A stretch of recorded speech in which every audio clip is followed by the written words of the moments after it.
Licence बनवाना चाहते हैं तो आप आसानी से बना सकते हैं और इसके लिए आपको आरटीओ ऑफिस जाने की जरूरत नहीं है। घर बैठे ही बना लेंगे और आपका बहुत ही आसानी से बन जाएगा। मुश्किल से आपको यहाँ पे 15 मिनट समय देना पड़ेगा क्योंकि प्रोसेस थोड़ा लंबा होता है और इजी प्रोसेस होता है। तो सारे प्रोसेस को आप कंप्लीट करते जाइए और 10 से 15 मिनट मात्र और आपका यहाँ पे जो ड्राइविंग लाइसेंस बन के तैयार हो जाएगा। और इसके लिए मात्र आपको 350 रुपए देने, इससे ज्यादा पैसे भी नहीं देने होते हैं। तो उसके लिए सबसे पहले करना क्या होता है, आप डायरेक्टली गूगल के अंदर आ जाइए। याद रहे, आप फिर लैपटॉप से करेंगे तो सबसे बेहतर रहेगा क्योंकि आपको इस वेबकैम की जरूरत पड़ने वाली है।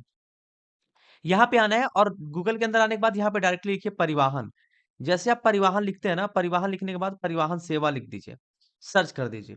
सर्च करने के बाद सबसे ऊपर आ जाएगा वेलकम परिवहन सेवा, इस पे आपको कर देना है क्लिक। और जैसे आप इस पे क्लिक करेंगे इस तरीके का इंटरफेस आएगा, सबसे ऊपर ही कट कर दीजिए इसको। उसके बाद इसको स्क्रॉल डाउन करते हुए आ जाना है नीचे और उसके बाद यहाँ पे लिखा हैगा ड्राइवर्स लर्नर लाइसेंस, इस पे आपको कर देना है क्लिक। अब जैसे यहाँ पे आप क्लिक करेंगे ना, क्लिक करने के बाद एक दूसरा इंटरफेस कुछ इस तरीके से ओपन होगा। अब यहाँ पे ओपन होते ही ये पूरी तरीके से ये पूरे स्टेट के लिए है। आप चाहे जिस भी स्टेट से होंगे सारा स्टेट का इस तरीके से बनेगा। आपको थोड़ा सा जब नीचे आएंगे तो यहाँ पे लिखा रहेगा सिलेक्ट स्टेट नेम, इस पे क्लिक करिए। और जो भी आपका राज्य है, चाहे जिस भी राज्य से है, सभी राज्य का यहाँ पे नाम दिया है, उस राज्य का यहाँ पे आप चुनाव कर लीजिए। अब जैसे उस पे क्लिक करेंगे इस तरीके का इंटरफेस आएगा, इसको हम कट कर देते हैं। अब यहाँ पे ये जानना जरूरी होता है कि आप अप्लाई फॉर लर्नर लाइसेंस पे क्लिक करेंगे या फिर अप्लाई फॉर ड्राइविंग लाइसेंस पे क्लिक करेंगे। तो यहाँ पे देखिए, अगर आपका कोई भी लाइसेंस पहले से नहीं बना है तो आपका सबसे पहले लर्निंग बनेगा, यानी कि जिसको आप लर्नर लाइसेंस कहते हैं। उसके बाद 1 महीने बाद आप ड्राइविंग लाइसेंस बना पाएंगे। तो लर्नर लाइसेंस बिल्कुल फ्री ऑफ कॉस्ट, मतलब 350 रुपए लगेगा और घर बैठे ही कर सकते हैं। इसके लिए आपको आरटीओ ऑफिस जाने की जरूरत नहीं पड़ेगी क्योंकि ये ई साइन बेस पे हो जाएगा। उसके लिए अप्लाई फॉर लर्नर लाइसेंस पे क्लिक कर दीजिए। क्लिक करने के बाद यहाँ पे डिटेल्स दिया गया कि क्या-क्या डिटेल्स यहाँ पे भरना होगा।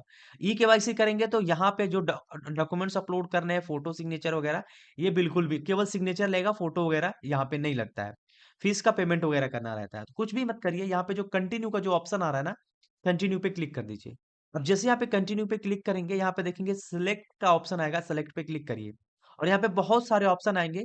अगर आप जनरल हैं, जनरल का मतलब सामान्य व्यक्ति हैं, एक आम नागरिक है तो जनरल पे क्लिक करिए। अगर यहाँ पे फॉरेनर हैं या फिर डिप्लोमेट्स हैं, ओसीआई हैं, दिव्यांग हैं, ये सारी चीजें हैं, या फिर एक्स सर्विसमैन है, तो ये सारा करना होता है। लेकिन यहाँ पे आपको कर देना ये वाला ऑप्शन जो लिखा हुआ है ना जनरल, इस पे क्लिक कर दीजिए। और ये पहले वाले ऑप्शन पे ही क्लिक रहने देंगे कि आपने कभी भी इंडिया के अंदर ड्राइविंग लाइसेंस या फिर लर्निंग लाइसेंस नहीं बनवाया था। अगर आपने बनवाया हुआ है तो उसके लिए ये ऑप्शन होता है, बाकी इसको छोड़ दीजिए। सबमिट पे क्लिक करिए। जैसे आप सबमिट पे क्लिक करेंगे, क्लिक करने के बाद अब इस तरीके का 2 ऑप्शन आएगा, सबमिट वाया आधार ऑथेंटिकेशन, सबमिट वाया विदाउट आधार ऑथेंटिकेशन। अब इसमें क्या है कि अगर आप इसका चुनाव करेंगे तो आपको आरटीओ ऑफिस जाना ही पड़ेगा। लेकिन अगर आप इसका चुनाव करते हैं तो आपको आरटीओ ऑफिस जाने की ज़रूरत नहीं पड़ेगी। तो हम इसी पे क्लिक कर देते हैं। उसके बाद जो सबमिट का ऑप्शन आता है, सबमिट पे क्लिक करेंगे। याद रहे आपके आधार कार्ड से मोबाइल नंबर लिंक होना चाहिए। बस हम ओके पे क्लिक कर देते हैं। अब करना कुछ नहीं है, यहाँ पे स्टेट ऑटोमेटिक सेलेक्ट रहेगा। यहाँ पे आप आधार नंबर पे क्लिक करिएगा। यहाँ पे डालना है आपको अपना आधार कार्ड का नंबर। जनरेट ओटीपी पे क्लिक करना है। जो आधार से लिंक मोबाइल नंबर होगा उस पे ओटीपी जाएगा। ओटीपी को इस बॉक्स के अंदर भरना है। अब ओटीपी भरने के बाद नीचे आएँगे और ये तीनों टिक मार्क जो है इसको कंप्लीट कर लेना है इस तरीके से। और कंप्लीट करने के बाद यहाँ पे ऑथेंटिकेट पे सिंपल क्लिक कर देना है। ओटीपी ले लेते हैं, आप ऑथेंटिकेट करेंगे। आपके आधार कार्ड पे आपका जो फोटो होगा वो आ जाएगा, आपका नाम, आपका डेट ऑफ बर्थ, आपके फादर नेम, हाउस, मकान नंबर, एड्रेस, सारा चीज यहाँ पे आपको मिल जाता है। पर आपको प्रोसीड पे क्लिक कर देना है। जैसे आप प्रोसीड पे क्लिक करेंगे ऊपर आपके आरटीओ यानी कि आपके डॉक्यूमेंट्स के हिसाब से आरटीओ आ जाएगा। ओके पे क्लिक करने के बाद आपकी सारी डिटेल्स यहाँ पे मिली रहती है। उत्तर प्रदेश, आरटीओ का नाम, पिन कोड, आपका नाम, फर्स्ट नेम, लास्ट नेम लिखा रहता है। सिंपल आपका फादर नेम लिखा रहेगा और उसके बगल में सेलेक्ट का ऑप्शन आएगा। अब उनसे आपका रिलेशन क्या है उस पर क्लिक करिए। फादर नेम आ रहा है, मदर नेम आ रहा है, हस्बैंड नेम आ रहा है, सेलेक्ट कर लीजिए। उसके बाद वो सारी चीज़ें सेलेक्ट रहेंगी, डेट ऑफ बर्थ, कितने ईयर के हुए, और यहाँ पे आपका प्लेस ऑफ बर्थ, तो जहाँ आपका विलेज है उस विलेज का यहाँ पे नाम लिख दीजिए जहाँ पे आपका जन्म हुआ था। उसके बाद यहाँ पे इंडिया ऑटोमेटिक सेलेक्ट रहेगा और नीचे आपका क्वालिफिकेशन का ऑप्शन आएगा। तो जो भी आपकी क्वालिफिकेशन है, 10 है, 12 है, ग्रेजुएट है, तो आप अपने हिसाब से सेलेक्ट कर लीजिएगा। सेलेक्ट करने के बाद अब आपको ऑप्शन आएगा यहाँ पे ब्लड ग्रुप करना का, ठीक है। तो यहाँ पे जो आपके एजुकेशन सेलेक्ट करने के बाद ब्लड ग्रुप अननोन रहेगा। अगर आप चाहें तो इसे छोड़ सकते हैं अगर नहीं पता है। अगर आपको अपना ब्लड ग्रुप पता है कि ओ पॉजिटिव है, ए बी पॉजिटिव है, ए निगेटिव है, जो भी है उसको आप सेलेक्ट कर लीजिए। सेलेक्ट करने के बाद नीचे स्क्रॉल करके आएंगे लैंडलाइन नंबर, इसको आप छोड़ सकते हैं। ईमेल आईडी है तो ईमेल आईडी आप डाल सकते हैं। ईमेल आईडी डालने के बाद मोबाइल नंबर डालना है और यहाँ पे अल्टरनेटिव मोबाइल नंबर डालना है, अगर दूसरा कोई है तो उसको भी डाल सकते हैं।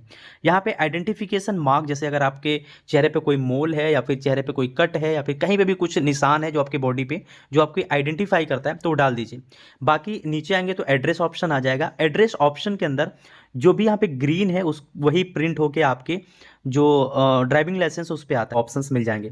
अब यहाँ पे पूछ रहा है कि press the hold CTR control और मल्टी क्लासेस ऑफ व्हीकल, यानी कौन कौन सी आप व्हीकल चलाना चाहते हैं। तो यहाँ पे विदाउट गियर है और एक गियर वाला है, तो मोटरसाइकिल विद गियर, और यहाँ पे एक एरो का निशान मिलेगा, इस पर क्लिक करना है, आपका यहाँ पे ये सेलेक्ट हो जाएगा। फिर आपको एक फोर व्हीलर के लिए बनाना है तो लाइट मोटर व्हीकल ऑप्शन आता है जिसको LMV बोलते हैं, इस पर क्लिक करके एरो पे क्लिक कर देंगे। अब ये सारी चीज़ें कंप्लीट हो चुकी है। अब आपको यहाँ पे कुछ भी नहीं करना है और यहाँ पे ना ही कैंसिल या फिर सस्पेंशन या फिर रिवोक अगर हुआ है तो इस पर क्लिक करेंगे। अगर कोई भी आपने पहले अप्लाई नहीं किया है छोड़ दीजिए। यहाँ पे पूछ रहा है is an application train from driving school, अगर आपने ड्राइविंग स्कूल से कोई सर्टिफिकेट मिली हुई है या फिर है डिटेल्स तो उस पर आप टिक मार्क करेंगे, अदरवाइज छोड़ दीजिए अगर आपने खुद से सीखा है। फिर नीचे डिक्लेरेशन फॉर्म एक आता है और ये डिक्लेरेशन फॉर्म आपको भरना जरूरी रहता है और ये होता है मैंडेटरी, क्योंकि इससे ही आपकी फिजिकल पूरी टेस्ट यहीं से ऑनलाइन हो जाएगी। तो यहाँ पे click here for self declaration form वाला जो ऑप्शन है इस पर आपको क्लिक करना होगा। डिक्लेरेशन फॉर्म यहाँ पे हिंदी में आ जाएगा। अगर आप इसको राइट क्लिक करके ट्रांसलेट कर देते हैं तो ये पूरी तरीके से हिंदी में बदल जाता है। तो आप हिंदी में या फिर इंग्लिश में जैसे कंफर्टेबल है कर लीजिए। हमने यहाँ पे इंग्लिश में कर लिया। अब यहाँ पे सबको पढ़ के आपको करना है। जैसे पूछ रहा है क्या आप किसी कारण से मिर्गी या फिर अचानक चेतना खोने का चक्कर आने किससे पीड़ित हैं, तो आप अगर हैं तो यहाँ क्लिक करेंगे, अदरवाइज नहीं क्लिक कर देंगे। यहाँ पे पूछ रहा है क्या आप प्रेषक आंखों से अंतर कर सकते हैं, यानी कि आपके जो दो आंखें हैं इन दोनों की आंखों में अंतर देख सकते हैं, तो आप हाँ पे क्लिक कर दीजिएगा। फिर पूछ रहा है क्या आपने कोई हाथ पैर खो दिया है या किसी हाथ या पैर से मांसपेशी या फिर उससे भी कोई शक्ति खो दी है, तो यहाँ पे नो पे नहीं पे क्लिक करते जाएं। क्या आप रतौंधी से पीड़ित हैं, नो पे क्लिक कर दीजिए। यहाँ पे पूछ रहा है क्या आप इतने बहरे हैं कि साधारण ध्वनि या संकेत को सुन नहीं सकते, तो आप हमेशा सुन सकते हैं, तो आप नहीं पे क्लिक करेंगे। याद रहे ये फिजिकल टेस्ट है, आपको केवल एक हाँ करना है जो 2 नंबर पे है, बाकी सबको नहीं पे क्लिक करते जाना है। अदरवाइज क्या होगा कि आपकी जो फिजिकल होगी वो निकल नहीं पाएगी, तो आप लाइसेंस के लिए एलिजिबल नहीं होंगे। यानी कि जो भी इसके अंदर जानकारी दी गई है आप अच्छे से पढ़िए, अगर वो चीज़ें हैं तो आप उसको करेक्ट करते जाइए। अगर आप एलिजिबल होंगे तो आपको लाइसेंस लेना है, अगर आप एलिजिबल नहीं है तो आप लाइसेंस बिल्कुल भी अप्लाई नहीं कर पाएंगे, क्योंकि यहीं से आपको मना कर देगा ये। तो ये सारी चीज़ें भर लीजिए और यहाँ पे नहीं पे इस पे भी क्लिक रहेगा और यहाँ पे एक डिक्लेरेशन सबसे नीचे चेक बॉक्स मिलेगा, इस पर आप क्लिक करके जमा करे वाले ऑप्शन पे क्लिक कर दीजिए और यहाँ पे आप ओके कर दीजिए।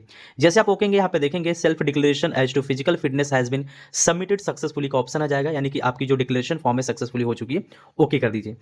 उसके बाद ये सारी चीज़ें हो चुकी हैं। अब यहाँ पूछ रहा है कि I am waiting to donate my organ in case of accidental death, अगर आपकी एक्सीडेंटल किसी प्रकार से डेथ हो जाती है तो आप ऑर्गन डोनेट करना चाहेंगे या फिर डोनेट कर सकते हैं। तो अगर आप ऑर्गन डोनेट करना चाहें अपने एक्सीडेंट के बाद डेथ हो जाती है तो आप इस पे क्लिक कर देंगे, अदरवाइज आप नो कर सकते हैं। यहाँ पे बोला I clearly date photograph in Aadhaar is my latest photo, यानी कि आपके आधार कार्ड पे अगर लेटेस्ट फोटो है तो इसको आप टिक मार्क करिए, अदरवाइज आप पहले आधार की फोटो अपडेट करा लीजिए तब इस प्रोसेस को अप्लाई करिए, क्योंकि आपके आधार कार्ड के ऊपर जो फोटो होगा वही आपके लाइसेंस के ऊपर भी प्रिंट होकर आएगा। तो बहुत लोग का बहुत पुराना फोटो है बचपन का और वही लगा देते हैं, तो ये बहुत ज़्यादा मुश्किल हो जाती है। तो चलिए इसको टिक मार्क कर देते हैं और जो यहाँ पे कैप्चा है उस कैप्चा को यहाँ पे भरेंगे। भरने के बाद नीचे सबमिट का ऑप्शन आ जाएगा, सबमिट पे हम क्लिक कर देंगे। जैसे हम यहाँ पे सबमिट पे क्लिक करेंगे, सबमिट पे क्लिक करने के बाद हमें एक नोटिफिकेशन मिल जाता है जहाँ पे लिखा रहेगा आपका मोबाइल नंबर की अगर किसी प्रकार की कोई कम्युनिकेशन पर्पज से बात करनी हुई तो आपका यही मोबाइल नंबर पर कॉन्टेक्ट किया जाएगा। तो सिंपल आप ओके कर दीजिए और फिर से आप ओके कर देंगे। जैसे आप ओके कर देंगे अब आपको थोड़ा देर वेट करना है और यहाँ पे फिर से आप एक बार ओके पे क्लिक करेंगे और आपकी एप्लीकेशन नंबर पूरी तरीके से यहाँ पे जनरेट हो जाएगी। तो चलिए हम ओके पे क्लिक करते हैं। जैसे हम वहाँ पे ओके पे क्लिक करते हैं आपका एप्लीकेशन नंबर, आपका नाम, आपका डेट ऑफ बर्थ और आपके father name, blood group, application में मेल, जेंडर सब कुछ यहाँ पे आ जाएगा और साथ ही ये आपके मोबाइल नंबर पे भी भेज देगा और आपके ईमेल आईडी पे भी भेज देगा। इसको बेसिकली आप प्रिंट करके रख लीजिए। इन फ्यूचर अगर मान लीजिए किसी प्रकार से आपका डेटा लॉस्ट हो जाता है तो आप अपने जो एप्लीकेशन नंबर है और डेट ऑफ बर्थ से अपनी जो भी स्टेटस है उसको चेक कर सकते हैं। तो चलिए सारी चीज़ें हम कर लेते हैं। उसके बाद नीचे आपको 2 ऑप्शंस मिलते हैं, एक मिलता है नेक्स्ट का, एक मिलता है होम का। तो सिंपल आपको करना क्या है, नीचे आपको होम नेक्स्ट वाले पे क्लिक करना है, आपका एप्लीकेशन आ जाएगा और आपका यहाँ पे डेट ऑफ बर्थ, नीचे आपको एक कैप्चा दिखेगा, कैप्चा को सिंपल आपको उस बॉक्स के अंदर भरना है और सबमिट पे क्लिक कर देना है। जैसे यहाँ पे आप सबमिट पे क्लिक करेंगे आपके सामने इस तरीके का इंटरफेस आ जाएगा जिसके अंदर आपकी सारी डिटेल्स मिल जाती हैं और आरटीओ वगैरह सब कुछ मिल जाएगा। आपको थोड़ा सा स्क्रॉल डाउन करते हुए नीचे आना है। यहाँ पे देखेंगे आपकी जो यहाँ पे केवल 2 स्टेप कंप्लीट करना है, बाकी 3 स्टेप ऑलरेडी अप्रूव हो चुकी है, क्योंकि आपको आरटीओ ऑफिस नहीं जाना है तो छठा नंबर का जो लर्निंग टेस्ट बुक है वो पूरी तरीके से कंप्लीट है, और फर्स्ट वाला अपलोड डॉक्यूमेंट्स कंप्लीट है, यानी कि केवल आपको सिग्नेचर अपलोड करना है और आपको पैसा पेमेंट करना है, यानी कि जो फीस है उसको पेमेंट करना है। तो अब इसको अगर आप करना चाहते हैं तो नीचे आपको प्रोसीड, कैंसिल और होम 3 बटन मिलते हैं, और यहाँ पे सिग्नेचर आपको केवल अपलोड करना है। तो उसके लिए आप प्रोसीड पे क्लिक करिए और आपका पूरा डिटेल्स आ जाएगा और फोटो आ जाएगा, लेकिन सिग्नेचर वाला ऑप्शन देखेंगे पूरी तरीके से खाली है। अब सिग्नेचर अपलोड करने के लिए बेसिकली कुछ चीज़ें आपको ध्यान रखनी होंगी। यहाँ पे आपकी जो सिग्नेचर की जो पिक्सल में होना चाहिए विड्थ 256 और हाइट 64, और विड्थ अगर आप पिक्सल में नहीं करना चाहते, सेंटीमीटर में करना चाहते हैं, तो कि उसका पैरामीटर यहाँ पे दिया गया है। और इसकी जो साइज होना चाहिए 10 से 20 केबी के बीच में होना चाहिए, और इमेज फाइल यानी कि जेपीईजी पीएनजी सारा ले लेता है। तो आप अपने जो सिग्नेचर है उसको किसी व्हाइट पेपर पे क्लिक करके उसका जो रिसाइज है उसको आप आसानी से कर लीजिए। तो यहाँ पे हमने रिसाइजर के यूज करके कर लिया है, simple upload and view file पे क्लिक कर देंगे। अब यहाँ पे देखेंगे जो हमारा सिग्नेचर है वो पूरी तरीके से अपलोड हो चुका है। अब जैसे ये सिग्नेचर अपलोड हो चुका है, अब नीचे हम थोड़ा सा स्क्रॉल करके आएंगे, और इसको रिसाइज करना अगर आपको नहीं पता है तो कमेंट कर दीजिएगा, आपका फोटो रिसाइज करने का जो तरीका है वो बता दिया जाएगा। Simple save and signature image file का जो ऑप्शन आ रहा है इसको आप कर लीजिएगा, और साइज वगैरह मिला लीजिएगा, क्योंकि सिग्नेचर जो है इमेज की साइज और यहाँ पे उसका जो पैरामीटर है उसको हिसाब से ही होगा, थोड़ा सा भी मिस्टेक होता है तो नहीं होगा। इमेज साइज पे क्लिक करेंगे और वहाँ पे ओके कर देंगे। ओके करने के बाद हमारा दोबारा से इमेज पूरी तरीके से सेव हो जाएगा। अगर हम कैंसिल आउट भी कर देते हैं तो हमारा इमेज सेव मिलेगा। अब सिंपल कुछ नहीं करना है, अपडेट हो चुका है, नेक्स्ट पे क्लिक कर दीजिए।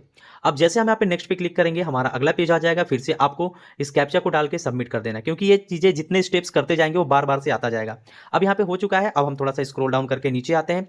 अब नीचे आने के बाद अब हमें एक केवल पेमेंट करना है, जो भी हमारा पेमेंट बनता है। तो यहाँ पे देखेंगे सारा कुछ कंप्लीट हो चुका है, अब केवल फीस पेमेंट बाकी है। उसके लिए हम प्रोसीड पे क्लिक करेंगे, दोबारा से हमें फीस पेमेंट के लिए आना होगा, और यहाँ पे जो फीस पेमेंट की जो समरी है वो आ चुकी है। हमने मोटर व्हीकल्स के लिए किया है और एक लाइट मोटर व्हीकल्स के लिए किया है, जिसका चार्ज हमें 350 रुपये देना पड़ेगा। अगर आप यही कहीं से करवाते हैं तो आपको बहुत ज़्यादा चार्ज अप्लाई किया जाता है। तो यहाँ पे आप पेमेंट करने के लिए आप गेटवे को चूज करेंगे और इस कैप्चा को इस बॉक्स के अंदर भरेंगे और पे नाउ पे क्लिक कर देंगे। जैसे आप पे नाउ पे क्लिक करेंगे फिर से इस प्रकार का ऑप्शन आ जाएगा आपको। आप उसके बाद यहाँ पे टर्म एंड कंडीशन यानी कि एग्रीमेंट को साइन करेंगे और प्रोसीड फॉर पेमेंट पे क्लिक कर देंगे। जैसे आप यहाँ पे प्रोसीड फॉर पेमेंट पे क्लिक कर देते हैं, अब यहाँ पे थोड़ा देर आपको वेट करना है और आपकी दोबारा से टर्म एंड कंडीशन को एक्सेप्ट करेंगे। एक्सेप्ट करने के बाद सबमिट पे क्लिक करेंगे, लेकिन उससे पहले पेमेंट एसबीआई मल्टी बैंक को चूज कर लीजिए। चूज करने के बाद यहाँ पे क्लिक करिए और सबमिट पे क्लिक कर दीजिए। जैसे आप यहाँ पे सबमिट पे क्लिक करेंगे, सबमिट पे क्लिक करने के बाद बहुत सारे ऑप्शन आ जाएंगे, आप यूपीआई वाला ऑप्शन चूज कर लीजिए। उसके बाद ये सारी समरी आ जाएगी, क्यूआर कोड वाले ऑप्शन पे क्लिक कर लीजिए और आपका यहाँ पे क्यूआर कोड शो हो जाएगा। आप फोन पे, गूगल पे, जिससे भी चाहें आसानी से पेमेंट कर दीजिए और पेज को आपको बैक नहीं करना है। अब यहाँ पे आपका जो ट्रांजेक्शन है वो सक्सेसफुली हो चुका है, सिंपल आपको ओके कर देना है। ओके करने के बाद देख सकते हैं कि आपका पेमेंट पूरी तरीके से हो चुका है। अब यहाँ पे आपको इस पेज को बैक बिल्कुल भी नहीं करना है, या फिर यहाँ पे देख सकते हैं क्लिक हियर लिखा है, यहाँ पे क्लिक कर दीजिए, या फिर ये पेज ऑटोमेटिकली आपको वहां पे सेंड कर देगा वेरिफिकेशन के लिए। तो आपका ये जो पूरी तरीके से वेरिफिकेशन है, ट्रांजेक्शन है, पूरी तरीके से हो चुका है। अब यहाँ पे कोई भी काम आप नहीं कर पाएंगे और स्टेटस देख सकते हैं पेंडिंग है। अब यहाँ से कुछ भी करने को आपको ऑप्शन भी नहीं होगा और आपके यहाँ पे कुछ करना भी नहीं है। डायरेक्टली यहाँ पे होम का ऑप्शन आएगा, होम पे क्लिक कर दीजिए। जैसे आप होम पे क्लिक करेंगे आप होम पे आ जाएंगे और यहाँ पे एक ऑप्शन मिलता है जहाँ पे लिखा है स्टेटस या फिर एप्लीकेशन स्टेटस, इस पे आप क्लिक करिए। जो आपको एप्लीकेशन नंबर मिला है उसको यहाँ पे डालना है, डेट ऑफ बर्थ डालना है और इस कैप्चा को यहाँ पे भर के सिंपल सबमिट पे क्लिक कर दीजिए। जैसे यहाँ पे डालेंगे, यहाँ पे बोल रहा है कि date of birth not match, हम दोबारा से डेट ऑफ बर्थ को यहाँ पे डालेंगे। जैसे ही आगे बढ़ेंगे यहाँ पे देखेंगे सारा चीज हो चुका है, बस थोड़ा सा आपको स्क्रॉल डाउन करके नीचे आना है और यहाँ पे पेमेंट अभी डन नहीं हुआ है, ठीक है। प्रोसीड पे आप क्लिक कर दीजिए, या फिर यहाँ पे आपको थोड़ा देर आपको वेट करना होगा पेमेंट डन होने के लिए। तो यहाँ पे देख सकते हैं ओके पे आप क्लिक करेंगे। ओके पे क्लिक करने के बाद यहाँ पे ये जो फीचर आ रहा है इसको आप यहाँ पे वेरीफाई कर देंगे, आपका जो पेमेंट होगा वो डन हो जाएगा। उसके लिए इस जो यहाँ पे लिखा हुआ है सेम एज इट इज यहाँ पे आप डाल दीजिए, जैसे एन है, फिर आपका एच है, फिर टी और एन। उसके बाद वेरीफाई पे आप यहाँ पे क्लिक कर दीजिए। आपका ये वेरीफाई नहीं हुआ यानी कैप्चा गलत है, दोबारा से आपको कैप्चा डालना है। अब यहाँ पे देखेंगे आपका रेफरेंस नंबर, ये पेमेंट वगैरह सब कुछ यहाँ पे डन हो चुका है। अब यहाँ पे आपको कुछ भी नहीं करना, दोबारा से होम पे क्लिक कर दीजिए। अब यहाँ पे आपको फिर से आना है एप्लीकेशन स्टेटस पे, इस पे आप क्लिक करिए। क्लिक करने के बाद यहाँ पे application number, date of birth, सारी चीजें डालने के बाद सबमिट करना है। जब तक ये पेमेंट डन नहीं हो रहा है आपको एक काम करना होगा, please was ready route safety tutorial before proceeding for LL test, यानी कि लर्निंग लाइसेंस का जो टेस्ट है वो आपको देना होगा। वो आपके लैपटॉप या फिर मोबाइल पे भी दे सकते हैं, लेकिन उससे पहले इसकी एक गाइडलाइन है कि आप इसकी एक वीडियो देखना होगा। उसके लिए क्लिक हेयर टू वीडियो का ऑप्शन आ रहा है, इस पे क्लिक करिए और ये जो ऑप्शन आपका एप्लीकेशन नंबर आ जाएगा और आपका जो कैप्चा है यहाँ पे शो होने लगेगा, उस कैप्चा को एज इट इज भरते चले जाइए और आपके सामने एक वीडियो ओपन होगी। तो गेट ओटीपी पे क्लिक करेंगे और आपका जो रजिस्टर्ड मोबाइल नंबर होगा जो आपने दिया है उस पर एक ओटीपी जाएगा। ओटीपी को यहाँ पे आपको भरना है, तो चलिए ओटीपी को भर लेते हैं। ओटीपी जो है हमारे सामने आ चुकी है, उस ओटीपी को हम यहाँ पे भर लेते हैं। तो ओटीपी भरने के बाद यहाँ पे लैंग्वेज को आप हिंदी ही रहने दीजिए, सबमिट पे क्लिक कर दीजिए। उसके बाद यहाँ पे देखेंगे एक वीडियो आ चुकी है, इस वीडियो को आपको देखना है, तो आपको यहाँ पे टर्म एंड कंडीशन को एक्सेप्ट करना है, उससे पहले आप इस वीडियो पे क्लिक कर लीजिए। वीडियो जो होगा यहाँ पे ओपन हो जाएगा, तो वीडियो को आपको पूरा वॉच करना है और वीडियो का जो यहाँ पे ड्यूरेशन है थोड़ा लंबा हो सकता है और सेशन एक्सपायर यहाँ पे कुछ ऐसे हो सकता है, ठीक है? आप इस वीडियो पे क्लिक करिए, 5 से 10 ये मिनट की सड़कें वीडियो है, देखने इसको में आपको बहुत देखना अच्छी होगा। लगती हैं। Belt, road science, traffic signals आपकी सुरक्षा के लिए ही। अब जैसे ही वीडियो वॉच कर लेंगे, यहाँ पे देखेंगे you have successfully views video tutorial, ठीक है? अब आपको कुछ भी करने की जरूरत नहीं है, सिंपल आपको यहाँ पे सबमिट का ऑप्शन आ रहा है, सबमिट पे क्लिक कर दीजिए। सबमिट पे क्लिक करने के बाद यहाँ पे ट्यूटोरियल व्यू हो चुका है, सिंपल आप यहाँ पे होम पे क्लिक कर सकते हैं। अब जैसे आप होम पे क्लिक करेंगे, बस यहाँ पे आपको आपकी जो मोबाइल नंबर है उस पे क्या भेज दी जाएगी, सारी चीजें भेज दी जाएंगी। जैसे आपका पासवर्ड और आपका एप्लीकेशन नंबर, उसको आपको अपने मोबाइल के अंदर भी कर सकते हैं या फिर लैपटॉप या कंप्यूटर से भी कर सकते हैं। अब उसके लिए डायरेक्टली फिर से आपको यहाँ पे एप्लीकेशन नंबर पे आना है, यहाँ पे एप्लीकेशन नंबर डालना है और डेट ऑफ बर्थ को कैप्चा को डाल के सिंपल सबमिट करना है। अब जैसे ही लॉगिन करके चले आएँगे, अब यहाँ पे आपको नीचे आ जाना है, अब देखेंगे सारा कुछ यहाँ पे डन हो चुका है। अब यहाँ पे आपको एक लर्निंग के लिए यहाँ पे क्लिक हियर का ऑप्शन आ रहा है या फिर यहाँ पे एक आता है व्यू मोर का ऑप्शन, इस पे आपको क्लिक करना होगा क्योंकि आपकी लर्निंग टेस्ट अभी बाकी है और यहाँ पे आपको व्यू मोर पे क्लिक कर देना है और जैसे आप नीचे आ जाएँगे, यहाँ पे देखेंगे ये आपकी जो लर्निंग अप्रूवल बाकी हुई है, आपको व्यू लेवल्स या फिर इस पे क्लिक कर देना है। इसके लिए आपको थोड़ा देर तक आपको वेट करना होगा क्योंकि यहाँ पे अभी लाइसेंस अथॉरिटी ने आपकी स्टेटस जो है पेंडिंग रखी है। अब आपको कुछ भी करने की जरूरत नहीं है, आप डायरेक्टली होम पेज पे आ जाएँगे और यहाँ पे एक लर्निंग लाइसेंस का एक ऑप्शन आता है, इस पे आएँगे और यहाँ पे लिखा है ऑनलाइन एलएल टेस्ट इंस्टॉल, इस पे आप क्लिक करेंगे। इस पे क्लिक करने के बाद आपको थोड़ा देर तक आपको वेट करना है, अपना एप्लीकेशन नंबर डालना है और इस कैप्चा को इसमें भर के सबमिट करना है। जैसे इसके अंदर आ जाएँगे, अब यहाँ पे देखेंगे लिखा हुआ है कि ये पूरी तरीके से आपका स्मार्ट लॉक एप्लीकेशन है और इसके लिए क्लिक हियर टू डाउनलोड पे क्लिक कर देंगे। जैसे डाउनलोड पे क्लिक कर देंगे, यहाँ पे चले आएँगे और ये एप्लीकेशन यहाँ पे इंस्टॉल होगा 157 एमबी का और ये आपके स्क्रीन पे आ जाएगा। इसको आप ओपन कर लीजिएगा, अपना पासवर्ड डालिएगा जो आपके रजिस्टर्ड मोबाइल नंबर पे भेजेगा और ये आपकी स्क्रीन पूरी तरीके से लॉक हो जाएगी। जब आप एग्ज़ाम देंगे, तो याद रहे आपके आगे-पीछे कोई भी नहीं होना चाहिए और आपके कंप्यूटर सिस्टम के अंदर या फिर कहीं पे सीएससी सेंटर पे चले जाइएगा जहाँ पे कंप्यूटर में या फिर वेबकैम लगा हो या फिर कैमरा लगा हो, वहाँ पे आप टेस्ट दे दीजिएगा। आपको मात्र 9 नंबर अर्जित करने होते हैं 15 क्वेश्चन के अंदर, जो कि काफ़ी ज़्यादा आसान क्वेश्चन होते हैं, ट्रैफिक से रिलेटेड पूछते हैं। वो जैसे बता देंगे, आपकी जो लर्निंग लाइसेंस है, वो पूरी तरीके से बन के तैयार हो जाएगी, आपके मोबाइल पे भी मिल जाएगा। जैसे सारा प्रोसेस कंप्लीट होगा, आपको आईडी और पासवर्ड सब कुछ मिलने के बाद जब लॉगिन करेंगे, यहाँ पे डाउनलोड करने के लिए ऑप्शन आ जाएगा और यहाँ पे देख सकते हैं हमारा जो लर्निंग लाइसेंस है, वो बन के यहाँ पे तैयार हो चुका है। अब ये लर्निंग लाइसेंस हम जहाँ भी जाएँगे 1 महीने तक इसको यूज़ कर सकते हैं और ये वैलिड रहेगा 1 महीने तक। तो 1 महीने के अंदर हम इस मतलब 6 महीने तक वैलिड रहेगा। 6 महीने तक इसका इस्तेमाल करके हम वैन चला सकते हैं। बाकी अगर आपको लाइट कराना है तो 1 महीने के बाद से ही करा सकते हैं, जिसकी वैलिडिटी 6 महीने तक रहती है। नहीं तो 6 महीने तक अगर नहीं करेंगे तो फिर से आपको लर्निंग करवाना पड़ेगा और दोबारा से फिर आपको ड्राइविंग लाइसेंस अप्लाई करना पड़ेगा। तो याद रखिए कि 1 महीने के बाद लर्निंग लाइसेंस बनवाने के बाद 1 महीने के बाद आप लाइट करवाने की कोशिश कर लें 6 महीने के अंदर, वरना दोबारा से आपको लर्निंग करवाना पड़ सकता है। तो आशा है ये वीडियो अच्छे से समझ में आई होगी। वीडियो अगर पसंद आई हो तो लाइक कर दीजिए, चैनल पे फर्स्ट टाइम विजिट किए हैं, सब्सक्राइब करके बेल आइकन जरूर प्रेस कर लें। मिलते हैं नए वीडियो में एक नए इंटरेस्टिंग वीडियो के साथ, तब तक के लिए जय हिंद, वंदे मातरम।